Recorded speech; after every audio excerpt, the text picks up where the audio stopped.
I am running to be president for all of America, not half of America, because there is no victory in winning for half of America.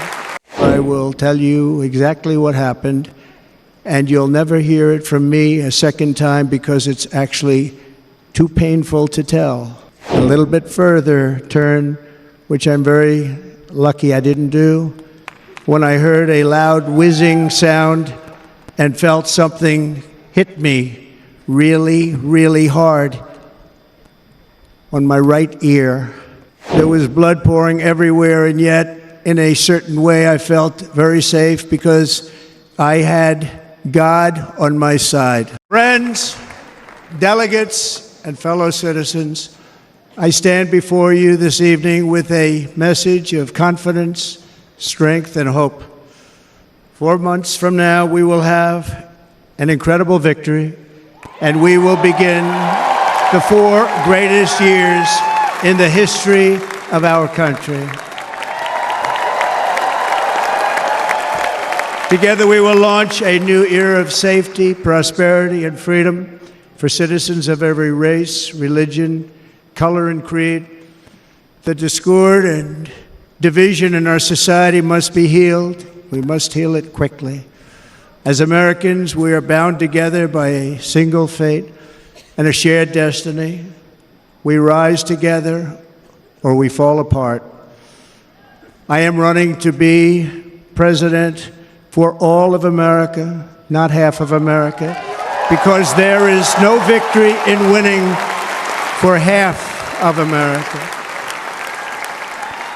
So tonight, with faith and devotion, I proudly accept your nomination for President of the United States.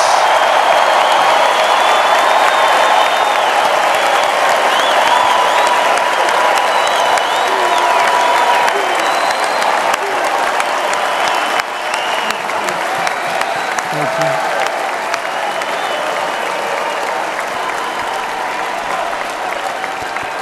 Thank you very much.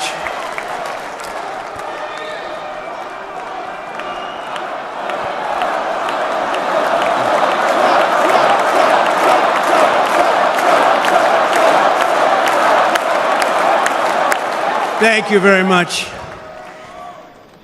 And we will do it right. We're going to do it right. Let me begin this evening by expressing my gratitude to the American people for your outpouring of love and support following the assassination attempt at my rally on Saturday.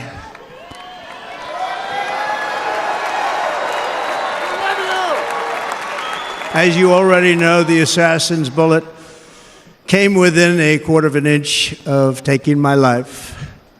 So many people have asked me, what happened? Tell us what happened, please. And therefore, I will tell you exactly what happened, and you'll never hear it from me a second time because it's actually too painful to tell. It was a warm, beautiful day in the early evening in Butler Township in the great Commonwealth of Pennsylvania. Music was loudly playing, and the campaign was doing really well. I went to the stage, and the crowd was cheering wildly. Everybody was happy. I began speaking very strongly, powerfully, and happily, because I was discussing the great job my administration did on immigration at the southern border. We were very proud of it.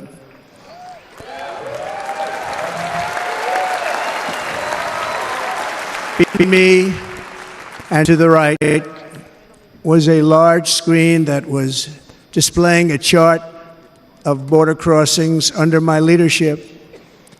The numbers were absolutely amazing. In order to see the chart, I started to, like this, turn to my right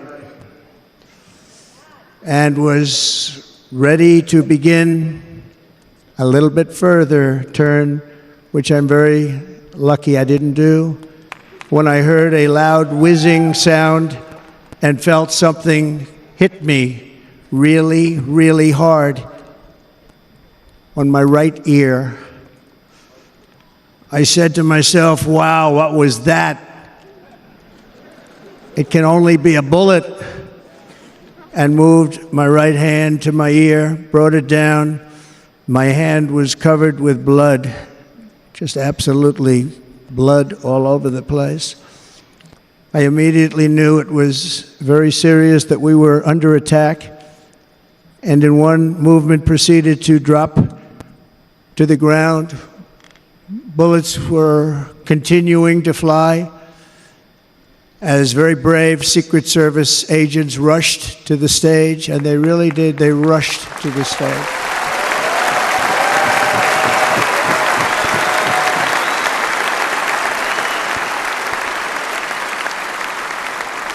These are great people at great risk, I will tell you, and pounced on top of me so that I would be protected. There was blood pouring everywhere, and yet, in a certain way, I felt very safe because I had God on my side. I felt that.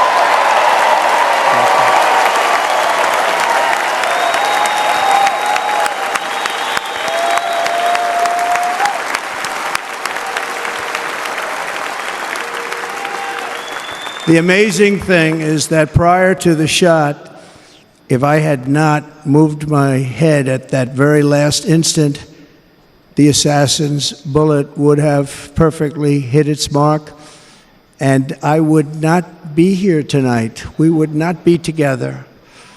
The most incredible aspect of what took place on that terrible evening in the fading sun was actually seen later. In almost all cases, as you probably know, and when even a single bullet is fired, just a single bullet, and we had many bullets that were being fired, crowds run for the exits or stampede, but not in this case. It's very unusual.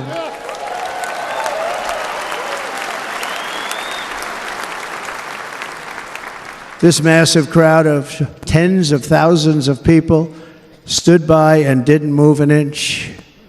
In fact, many of them bravely but automatically stood up looking for where the sniper would be. They knew immediately it was a sniper, and then began pointing at him. You can see that if you look at the group behind me. That was just a small group compared to what was in front. Nobody ran, and by not stampeding, many lives were saved. But that isn't the reason that they didn't move. The reason is that they knew I was in very serious trouble. They saw it. They saw me go down. They saw the blood and thought, actually most did, that I was dead. They knew it was a shot to the head. They saw the blood. And there's an interesting statistic. The ears are the bloodiest part. If something happens with the ears, they bleed more than any other part of the body. For whatever reason, the doctors told me that. I said, why is there so much blood? He said, it's the ears. They bleed more. So we learned something, but they just, this beautiful crowd, they didn't want to leave me. They knew I was in trouble. They didn't want to leave me. And you can see that love written all over their faces. Incredible people. They're incredible people. Bullets were flying over us, yet I felt serene. But now the Secret Service agents were putting themselves in peril. They were in very dangerous territory. Bullets were flying right over them, missing them by a very small amount of inches. And then it all stopped. Our Secret Service sniper, from a much greater distance and with only one bullet used, took the assassin's life, took him out.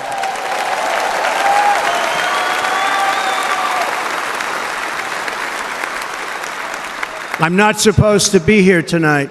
Not supposed to be here.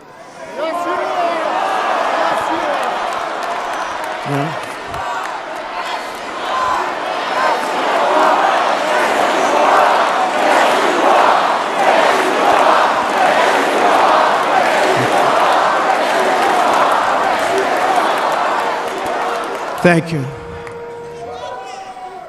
But I'm not.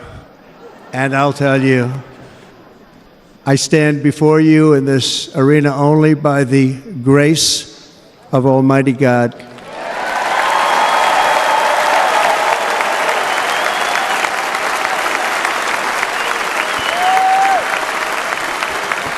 In watching the reports over the last few days, many people say it was a providential moment. Probably was. When I rose surrounded by Secret Service, the crowd was confused because they thought I was dead, and there was great, great sorrow. I could see that on their faces as I looked out. They didn't know I was looking out. They thought it was over.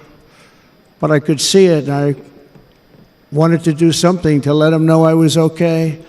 I raised my right arm, looked at the thousands and thousands of people that were breathlessly waiting, and started shouting, "Fight, fight, fight."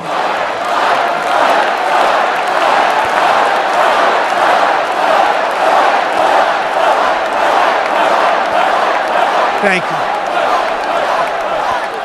you. Once my clenched fist went up, and it was high into the air. You've all seen that. The crowd realized I was okay and roared with pride for our country like no crowd I have ever heard before.